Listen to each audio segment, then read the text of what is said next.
Raha vao miposaka ny masoandro ny tsikinao no mambabo ny fo de lasa miratra ny tontolo andro ny sarinao no mameno ny lo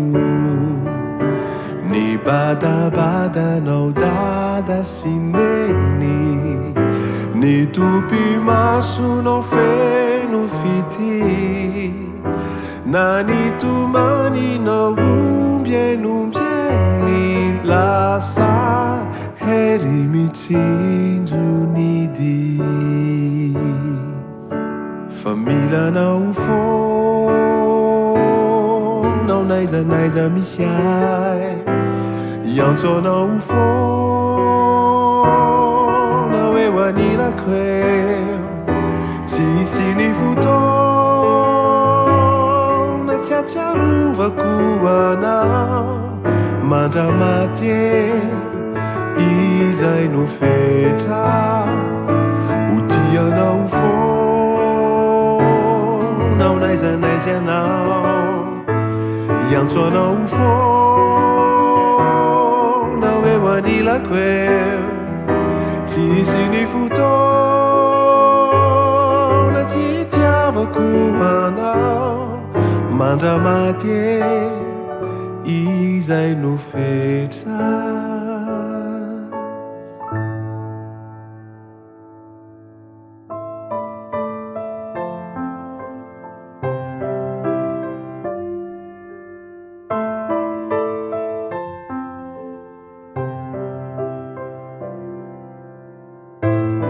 vao ny fanojo ny maso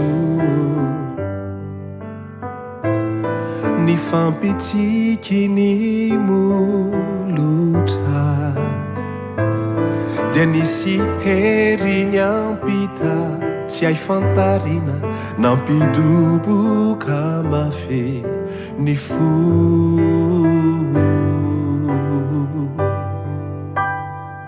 tsy nisy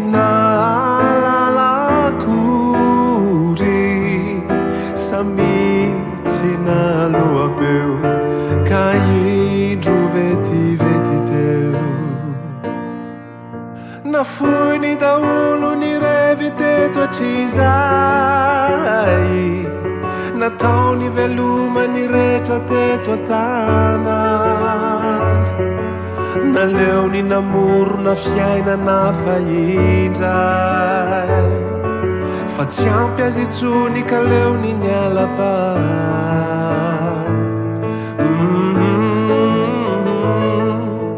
lasa ny pangalamama zazo lasa ny pangalamama namo lasa ny katsy navery ny eto itsony lasa ny pangalamama zazo lasa ny pangalamama namo lasa ny atramy ny fony ka tsy haiko itsony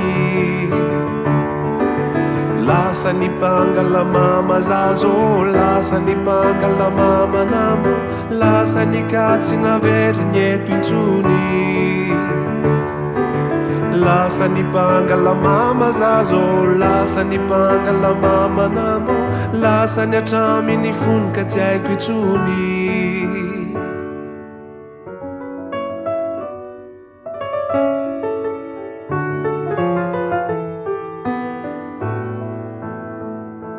satriko oreny izao tontolo izao raha ny fitiavako anao saingy efa ampiay ho airery ny bitsiky ny masonao mijery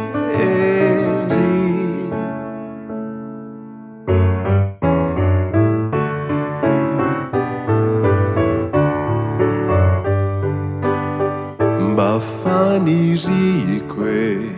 tena mba tiako raha avy hatrany de hainao zay tiako atao na tsy miloka akory aza ny vavako indro omeko anao ny fitiavako raha niayanefe no ny tempo anao ny fo efelao no naniriny arahantsika roa saingy tsy say milaza sy matahotrao satria manay aho sao ianao tsy ty aneo tsy tany tsony tapakevitrao ny laza ka na tsy haino aiazy anao maikao ivazavaza de hidradradratra mafy oreny izao